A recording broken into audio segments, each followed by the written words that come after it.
నమస్కారం ఘంటారావానికి స్వాగతం. ముందుగా ప్రధాన అంశాలు. సచివాలయంలో అమలులోకి ఫేషియల్ రికగ్నిషన్ అటెండెన్స్. అన్ని శాఖల అధికారులు ఉద్యోగులకు వర్తింపు.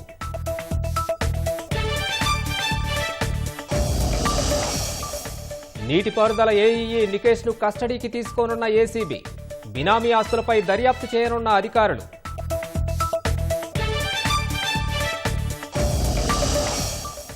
తిరుపతి జిల్లా వ్యాప్తంగా ఎడతెరపులేని వర్షాలు. జలదిగ్బంధంలో వీధులు రాకపోకలకు అంతరాయం.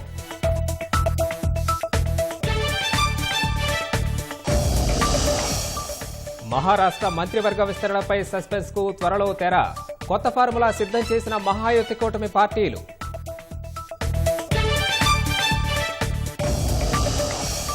ట్రంప్ బాధ్యతల స్వీకరించడానికి జోరుగా సన్నాహాలు.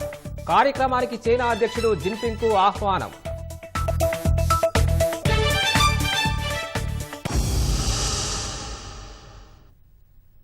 నేడు నీటిపారుదల ఏఈఈ నికేష్ను ఏసీబీ అధికారులు కస్టడీలోకి తీసుకోనున్నారు. దీనికి సంబంధించిన మరింత సమాచారం మా ప్రతినిధి రమేష్ ప్రత్యక్ష ప్రసారం ద్వారా అందిస్తారు.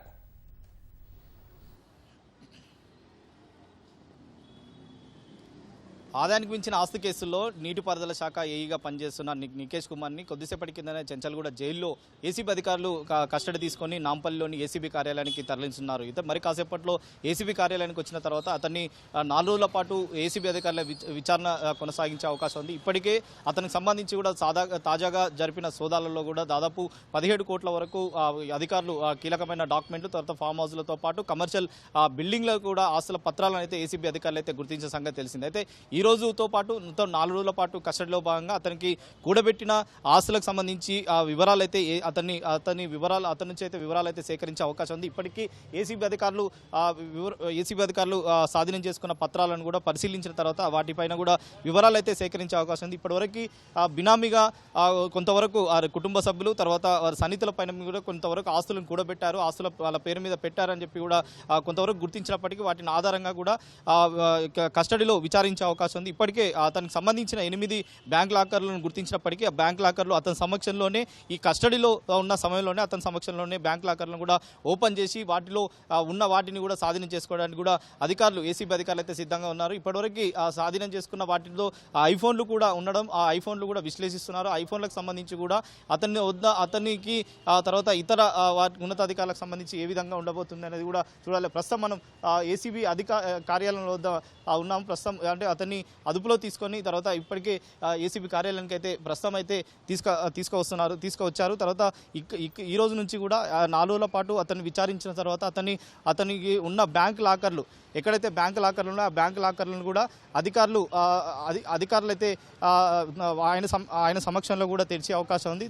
తెరిచిన తర్వాత కూడా అతను వద్ద ఎలాంటివి ఉన్నాయి, తర్వాత ఆ డాక్యుమెంట్లో కూడా వాటి పరిశీలనకు సంబంధించి కూడా అధికారులు పరిశీలించిన తర్వాత పూర్తిగా వాటిని స్వాధీనం చేసుకున్న తర్వాతనే అధికారులు అయితే విశ్లేషించే అవకాశాలు అయితే కనపడుతున్నాయి. కాబట్టి ప్రస్తుతం నికేష్ కుమార్ని అయితే ఏసీబీ కస్టడీ తీసుకొని ఏసీబీ కార్యాలయానికి అయితే తరలిస్తున్నారు. అతన్ని అదుపులో తీసుకున్నారు. కాబట్టి ఇప్పటికే అతని వద్ద స్వాధీనం చేసుకున్న పత్రాలు ఏవైతే ఉన్నాయో వాటిని అతని సమక్షంలోనే వివరాలు సేకరించి బినామీలకు సంబంధించి కానీ ఇతర వాటిలో ఇంకా ఎక్కడెక్కడ అతని ఆస్తులు కూడా పెట్టారనేది కూడా చూడాలి. అంటే బహిరంగ మార్కెట్లో సంబంధించి కూడా దాదాపు 100 కోట్లకు పైగా కూడా బహిరంగ మార్కెట్లో విలువ ఉంటుందని చెప్పి కూడా అధికారులు అంచనా వేసినప్పటికీ కేవలం ఇప్పటివరకు స్వాధీనం చేసుకునే కాకుండా ఇంకా బ్యాంకు అకౌంట్లో కానీ తర్వాత బినామీల పేర్ల మీద ఎక్కడ ఏ ప్రాంతంలో అతని పేర్ల మీద కూడా ఆస్తులు కూడబెట్టారనే దాని మీద స్పష్టంగా ఏసీబీ అధికారులు ఈ విచారణలో కూడా కోరే అవకాశం ఉంది. దీంతో పాటు అయితే ఇప్పటికే తాజాగా అతను జరిపిన సోదాల్లో జరిపిన వాటిలో పరిశీలన వచ్చిన వాటి కానీ తర్వాత ఇంకా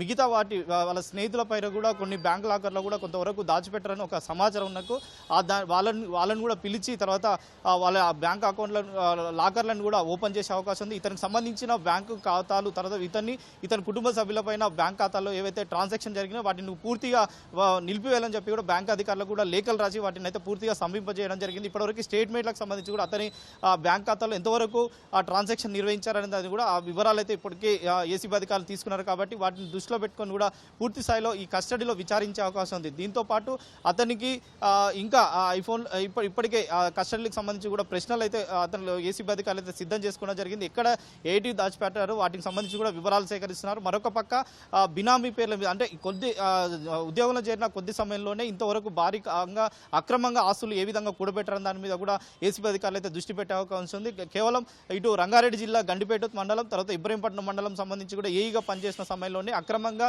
భారీగా ఆస్తులు కూడబెట్టారని చెప్పి కూడా అధికారులు గుర్తించారు. కాబట్టి ఆ సమయంలో ఎక్కడ ఏ వాటిలో ఇతను అనుమతులు ఇచ్చారు, ఆ అనుమతులకు సంబంధించి కూడా వివరాలు అయితే ఇప్పటికే ఏసీబీ అధికారులు దృష్టి సారించడం జరిగింది. దానికి సహకరించిన అధికారులు ఎవరున్నారో వాటిపైన కూడా అధికారులు ఏసీబీ అధికారులు ప్రత్యేకంగా నిఘా పెట్టడం జరిగింది. అయితే వాళ్ళలో పాత్ర ఉన్నట్లయితే ఖచ్చితంగా వారికి కూడా నోటీసులు జారీ చేసి వారిని కూడా విచారణకు పిలిచే అవకాశాలు అయితే కనపడుతున్నాయి. ఇప్పటికే కొంతవరకు అయితే అక్రమంగా దాదాపు 100 కోట్ల వరకు కూడా అతను సంపాదించారని చెప్పి ఉన్నప్పటికీ తర్వాత ఇతనికి సహకరించిన ఉన్నతాధికారులకు కూడా వారికి కూడా నోటీసులు ఇచ్చి తర్వాత నోటీసులో సర్వ్ చేసిన తర్వాత వారిని కూడా విచారించే అవకాశం ఉంది. కాబట్టి దాంట్లో కూడా కొంతవరకు సమాచారం రాబట్టవచ్చు అని చెప్పి కూడా ఏసీబీ అధికారులు అయితే భావిస్తున్నారు. కాబట్టి ఈ 4 రోజుల పాటు అధికారులు మరి ఎలాంటి కస్టడీలో భాగంగా ఎలాంటి వివరాలు నికేష్ కుమార్ నుంచి కూడా రాబడతారు. నికేష్ కుమార్ కేవలం 10 సంవత్సరాల్లోనే ఈ విధంగా అక్రమంగా సంపాదించారు. కాబట్టి ఇతనికి సహకరించిన వాళ్ళపై కూడా ప్రత్యేకంగా నిఘా దృష్టి పెట్టి వారికి కూడా వివరాలు అయితే సేకరించే ప్రయత్నంలో కూడా ఏసీబీ అధికారులు ఉన్న పరిస్థితి అయితే కనపడుతుంది. Vote studio.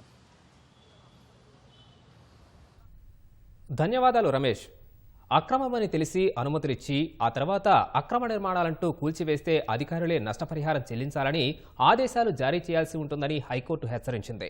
అలాంటి అధికారులపై క్రిమినల్ కేసులు నమోదు చేయాలని ప్రస్తుతం ఆదేశాలు జారీ చేశామని తెలిపింది.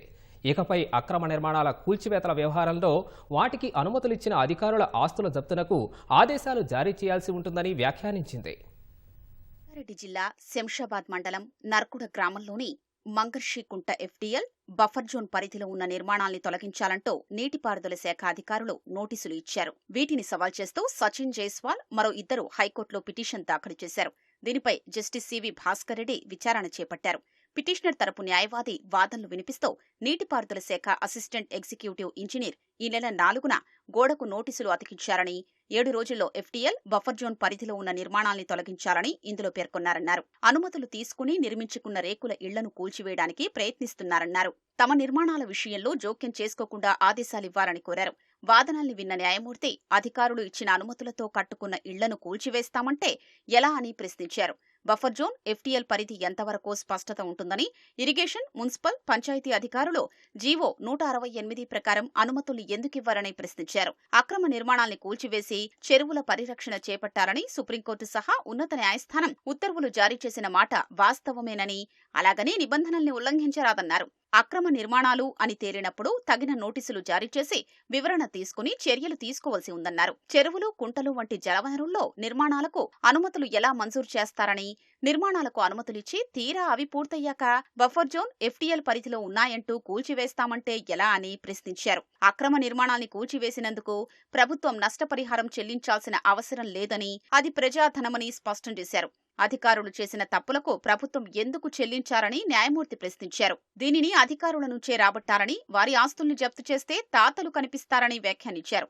నీటిపారుదల శాఖ అధికారులు జారీ చేసిన నోటీసులపై పిటిషనర్లు 15 రోజుల్లో అన్ని ఆధారాలు, పత్రాలతో సమాధానమివ్వాలని న్యాయమూర్తి ఆదేశాలు జారీ చేశారు. ఈలోగా నోటీసులపై ఎలాంటి చర్యలు తీసుకోరాదని అధికారుల్ని ఆదేశిస్తూ పిటిషన్పై విచారణను మూసివేశారు. రాష్ట్రంలోని వసతి గృహాలను ఈ నెల 14న సందర్శించాలని సర్కారు సంకల్పించింది. విద్యార్థులతో కలిసి ప్రజాప్రతినిధులు సహపంక్తి భోజనం చేయాలని నిర్ణయించింది. ఇందిరమ్మ ఇళ్ల కోసం వచ్చిన దరఖాస్తుల పరిశీలన నెలాఖరులోగా పూర్తి చేయాలని మంత్రి పొంగులేటి శ్రీనివాసరెడ్డి కలెక్టర్లకు నిర్దేశించింది.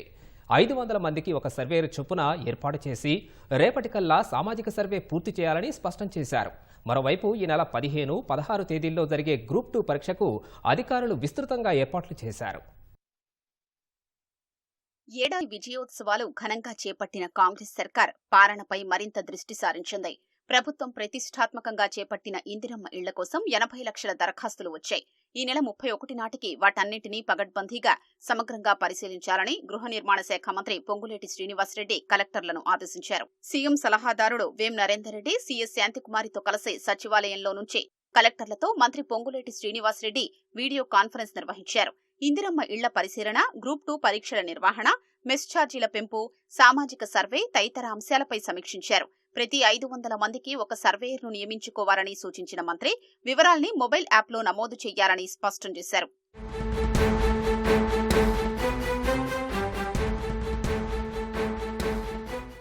ఇళ్ల సర్వేలో ఇందిరమ్మ కమిటీ సభ్యుల్ని సైతం భాగస్వామ్యం చేయాలని మంత్రి పొంగులేటి అధికారులకు సూచించారు.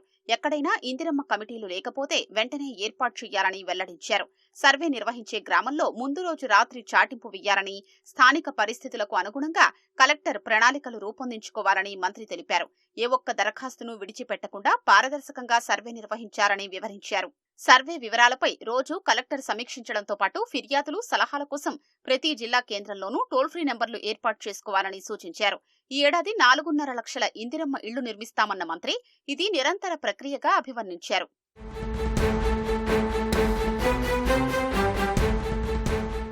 పదేళ్లలో గత ప్రభుత్వ హాస్టళ్లలో చదివే విద్యార్థులకు మెస్ ఛార్జీల్ని పెంచలేదని మంత్రి విమర్శించారు. తమ ప్రభుత్వం వచ్చి ఏడాది కాకముందే 40% పెంచి 7.65 లక్షల మంది విద్యార్థులకు లబ్ధి చేకూర్చినట్లు వివరించారు. కలెక్టర్లు తరచూ హాస్టళ్లను సందర్శిస్తూ విద్యార్థులకు అందించే సరుకుల నాణ్యత, పరిమాణంపై దృష్టి సారించారని ఆదేశించారు. ఈ నెల 14న మంత్రులు, ఎమ్మెల్యే, ఎమ్మెల్సీ, ఎంపీలు స్థానిక సంక్షేమ హాస్టళ్లను సందర్శించి అక్కడే విద్యార్థులతో కలిసి భోజనం చేయనున్నట్లు వివరించారు. కార్యక్రమంలో విద్యార్థుల తల్లిదండ్రులు సైతం పాల్గొన్నారని మంత్రి కోరారు.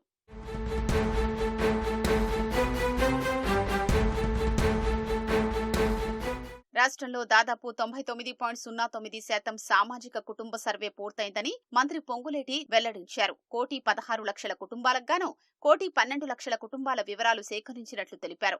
రేపటితో సామాజిక సర్వేకు తుది గడువు ముగుస్తుందన్న మంత్రి ప్రజాపాలన సేవా కేంద్రాల్లోనూ సర్వే వివరాలు నమోదు చేసుకోవచ్చని స్పష్టం చేశారు. ఈ నెల 15, 16 తేదీల్లో జరిగే గ్రూప్ పరీక్షలకు పగడ్బందీ ఏర్పాట్లు చేయాలని అధికారుల్ని మంత్రి ఆదేశించారు. తిరుపతి జిల్లా వ్యాప్తంగా ఎడతెరిపి లేకుండా వర్షాలు కురుస్తున్నాయి. తిరుమలలో కురుస్తున్న వర్షాలతో భక్తులు ఇబ్బందులు పడుతున్నారు. మరింత సమాచారం మా ప్రతినిధి నారాయణప్ప ప్రత్యక్ష ప్రసారం ద్వారా అందిస్తారు.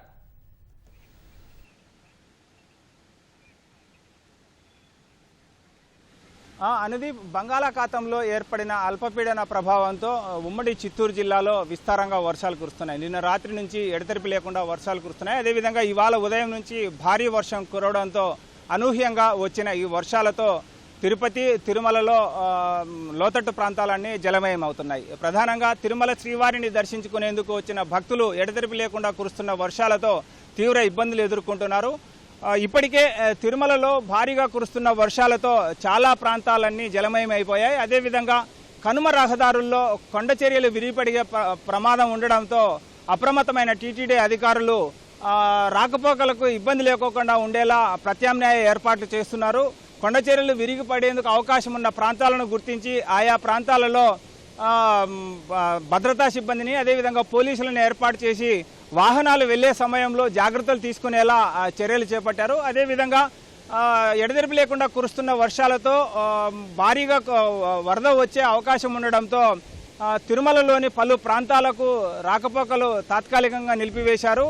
శ్రీవారి పాదాలు పాప వినాశనం వైపు పూర్తిగా వాహనాలను నిలిపివేసి భక్తులకు ప్రమాదం లేకోకుండా ముందు జాగ్రత్తలు చర్యలు చేపట్టారు. అదేవిధంగా తిరుపతిలో కూడా భారీగా వర్షాలు కురవడంతో ఎగువ ప్రాంతాల నుంచి కురుస్తున్న వరద నీటితో తిరుపతిలోని పలు ప్రాంతాలు జలమయమైపోయాయి. తిరుమలలోని సప్తగిరిలో కురుస్తున్న వర్షాలతో అధికంగా మాల్వాడి గుండం పొంగి పొర్లుతుండడంతో అటువైపు నుంచి వస్తున్న వరద నీరంతా దిగువ ప్రాంతాలకు చేరుతోంది. ఈ నేపథ్యంలో గొల్లవానికుంట, పూలవానికుంట ప్రాంతాల్లోనూ, అదేవిధంగా తిరుపతి నగరంలోని ఆటో నగర్, అదేవిధంగా వివిధ ప్రాంతాలలో లోతట్టు ప్రాంతాలన్నీ జలమయం అయిపోయే అవకాశం ఉండి నీట మునిగేందుకు అవకాశం ఉండడంతో నగరపాలక సంస్థ అధికారులు అప్రమత్తమయ్యారు. తిరుపతి నగరంలో ప్రత్యేకంగా ఒక కాల్ సెంటర్ను ఏర్పాటు చేసి ఇబ్బంది లేకోకుండా ఉండేలా దాదాపుగా నగరంలోని 17 ప్రాంతాలలో పునరావాస కేంద్రాలు ఏర్పాటు చేసి ఆయా ప్రాంతాల్లో నీట మునిగేందుకు అవకాశం ఉన్న ప్రజలను అందరినీ సురక్షిత ప్రాంతాలకు తరలిస్తున్నారు. ఇందులో భాగంగా postal colony, Mangalam TUDA quarters, Kothapalli primary school, Koramenagunta Rajiv Gandhi school, అదేవిధంగా మధురానగర్లోని ఎంసీయూపీ స్కూల్లోను, సంజయ్ గాంధీ కాలనీలోని ప్రభుత్వ పాఠశాలలోను, సత్యనారాయణపురంలోని జెడ్పీ స్కూల్లోను, కెనడీ నగర్లోని డిఎడక్షన్ సెంటర్లోను, ఎర్రమిట్టలోని ప్రైవేట్ పాఠశాలలోను, సింగాలగుంటలోని ప్రైవేట్ పాఠశాలలో కూడా పునరావాస కేంద్రాలు ఏర్పాటు చేసి లోతట్టు ప్రాంతాల ప్రజలను పునరావాస కేంద్రాలకు తరలించి ఇబ్బంది లేకుండా ఉండేలా చర్యలు చేపట్టారు. అధిక వర్షాలు కురిసేందుకు అవకాశం ఉందన్న వాతావరణ శాఖ హెచ్చరికల నేపథ్యంలో ఇవాళ ఉదయమే తిరుపతి, అదేవిధంగా చిత్తూరు జిల్లాలో, ఉమ్మడి చిత్తూరు జిల్లాలోని విద్యాసంస్థలన్నిటికీ సెలవు ప్రకటించారు. కళాశాలలు, పాఠశాలలు, మరోవైపు అంగన్వాడీ కేంద్రాలకు కూడా సెలవు ప్రకటించి అందరినీ అప్రమత్తం చేశారు. అటు చిత్తూరు, తిరుపతి జిల్లా కలెక్టర్ కార్యాలయాలలో సహాయ కేంద్రాలు ఏర్పాటు చేశారు. ఎలాంటి ఇబ్బందులు లేకుండా ఉండేలా ఇప్పటికే సెలవులు తీసుకున్న అధికారులను కూడా వెంటనే విధుల్లోకి చేరాలని, వరద సహాయక చర్యలకు ఇబ్బంది లేకుండా ఉండేలా సహకరించాలని చెప్పి సెలవుల్లో ఉన్న ఉద్యోగులందరినీ సెలవులు రద్దు చేసుకొని రావాలని చెప్పి కలెక్టర్లు ఆదేశాలు జారీ చేశారు. అందుకు అనుగుణంగానే వాతావరణ శాఖ హెచ్చరికల నేపథ్యంలో అప్రమత్తమైన అధికారులు ఆస్తి నష్టం, ప్రాణ నష్టం జరగకుండా ఉండేలా విస్తృతమైన చర్యలు చేపడుతున్నారు. అనుదీప్, ఇది ఇక్కడున్న తాజా పరిస్థితి. కెమెరామెన్ భాస్కర్తో వి నారాయణప్ప, ఈటీవీ న్యూస్, తిరుపతి నుంచి. మీడియా ప్రతినిధిపై దాడి ఘటనలో మోహన్ బాబుపై పోలీసులు హత్యాయత్నం కేసు నమోదు చేశారు. న్యాయ సలహా తీసుకుని సెక్షన్ మార్చారు. మొదట నమోదు చేసిన సెక్షన్కి 109 సెక్షన్ని పహాడీ షరీఫ్ పోలీసులు జత చేశారు. జర్నలిస్టుపై దాడి కేసులో ఇప్పటికే రాష్ట్ర వ్యాప్తంగా పలు మీడియా సంఘాలు ఆందోళన చేస్తున్నాయి. మోహన్ బాబు క్షమాపణ చెప్పాలని డిమాండ్ చేస్తున్నాయి. ప్రస్తుతం మోహన్ బాబు కాంటినెంటల్ ఆసుపత్రిలో చికిత్స పొందుతున్నారు.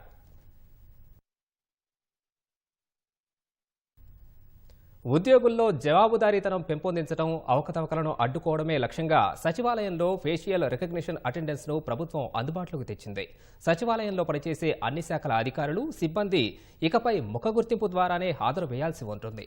సచివాలయంలో వివిధ శాఖల హెచ్ఓడీల నుంచి అవుట్సోర్సింగ్ ఉద్యోగుల వరకు అందరికీ ఈ నిబంధన వర్తిస్తుంది. సాంకేతిక కారణాల దృష్ట్యా ఇవాళ, రేపు ఫిజికల్ అటెండెన్స్ను కూడా అనుమతిస్తామని ప్రభుత్వం తెలిపింది. సచివాలయంలో 34 ప్రభుత్వ శాఖలకు చెందిన ఉద్యోగులు పనిచేస్తుండగా మొత్తం 60కి పైగా ఫేషియల్ రికగ్నిషన్ మిషన్లను ఏర్పాటు చేశారు.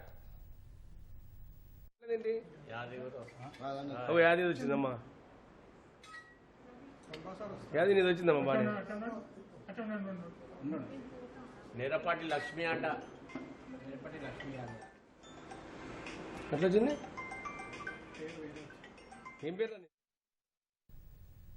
జయశంకర్ భూపాలపల్లి జిల్లా కాటారం మండలం ధన్వాడ గ్రామంలోని శ్రీ దత్తాత్రేయ స్వామి దేవాలయంలో మంత్రి శ్రీధర్బాబు దంపతులు ప్రత్యేక పూజలు నిర్వహించారు. దత్త నవరాత్రుల సందర్భంగా ప్రత్యేక పూజలు, అభిషేకాలను నిర్వహించారు. స్వామివారి ఉత్సవ విగ్రహానికి పంచామృతాలు, పండ్ల రసాలతో అర్చకులు వేదమంత్రాల మధ్య అభిషేకాలు చేశారు. అనంతరం స్వామివారి మూల విరాట్కు విశేష ఉపచార పూజలు నిర్వహించి ధూపదీప నైవేద్యాలను సమర్పించారు. దేవాలయ ప్రాంగణంలో నిర్వహించిన లక్ష్మీ గణపతి దత్తహోమంలో పాల్గొన్నారు.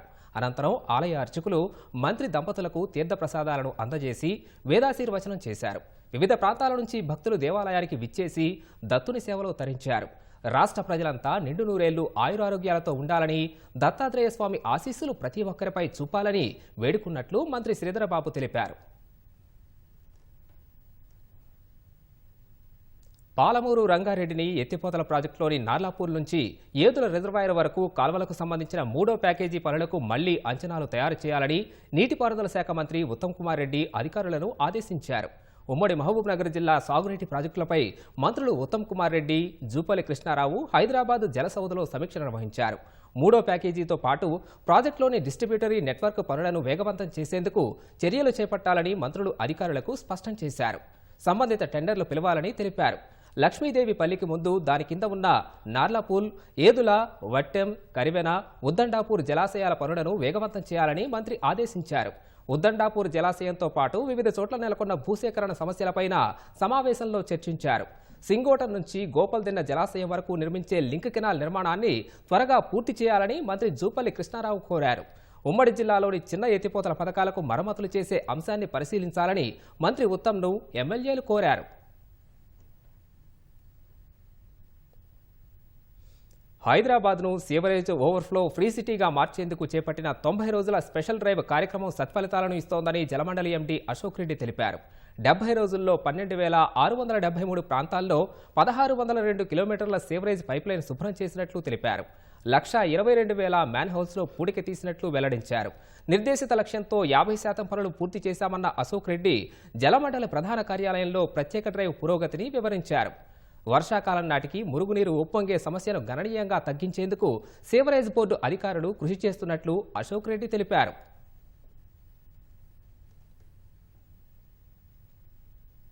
రంగారెడ్డి జిల్లా కుంట్లూరు పెద్ద చెరువును హైడ్రా కమిషనర్ రంగనాథ్ పరిశీలించారు. కుంట్లూరు పెద్ద చెరువు కబ్జా చేసి రహదారి నిర్మిస్తున్నారనే ఫిర్యాదులతో మంగళవారం హైడ్రేస్ సర్వే నిర్వహించింది. పెద్ద అంబర్పేట్ మున్సిపల్ కమిషనర్ సింగిరెడ్డి రవీందర్ రెడ్డి పురపాలిక నిధులతో చెరువు స్థలంలో రోడ్డు నిర్మాణానికి తీర్మానం చేయడంపై ఆగ్రహం వ్యక్తం చేశారు. త్వరితగతిన సర్వే పూర్తి చేసి హద్దులు తేల్చాలని హైడ్రా సిబ్బందికి రంగనాథ్ సూచించారు. చెరువు స్థలంలో రోడ్డు వేస్తే తొలగించాలని హైడ్రా సిబ్బందికి ఆదేశించారు. ఇది చెరువులోంచి రోడ్డు వేస్తున్నారని చెప్పి ఇచ్చినారు. సో ఇక్కడికి వచ్చి చెక్ చేసినాము. సో దీనికి గతంలో తీర్మానం చేసి 185 సర్వే నంబర్ నుంచి రోడ్డు వేయాలని చెప్పేసి మనం ఏదో ఉన్నది. ఇది ప్రిలిమినరీ నోటిఫికేషన్ కూడా అయినటువంటి చెరువు ఇది. సో దీనికి మన 185 సర్వే నెంబర్ మనకి కడస్ట్రల్ మ్యాప్ ప్రకారం అదంతా కూడా FKL లో వస్తున్నది. సో దాని బార్డర్ లో నుంచి వేసుకునే దానికి వాళ్ళకి మాకేం అభ్యంతరం లేదు. ఎందుకంటే చెరువులో నుంచి రోడ్డు వెళ్ళొద్దు. చిన్నదానికి ఇదంతా మొత్తం తీసేయాల్సి వస్తుంది. MCHRD Congress MLA NM Srinivasa Reddy మీడియాతో మాట్లాడుతున్నారు. ప్రత్యక్ష ప్రసారం ద్వారా చూద్దాం. మేము అసెంబ్లీలో చూస్తాం, కల్వకుంట్ల కుటుంబం వెనక్కి లేచి సిట్ అంటే సిట్టు, స్టాండ్ అంటే స్టాండ్, మార్చ్ అంటే మార్చ్. అంటే రాతి బొమ్మల్లాగా, హృదయం లేని మనుషుల్లాగా పవిత్రమైన శాసనసభలో మీ శాసనసభ్యులను ఉంచుకోదలుచుకున్నారా? చెప్పడం బాధ అనిపిస్తుంది, కానీ చిన్న ఉదాహరణ చెప్తా. పాము కొన్ని సందర్భాల్లో కొన్ని రకాల పాములు తమ గుడ్లను తామే తింటాయట.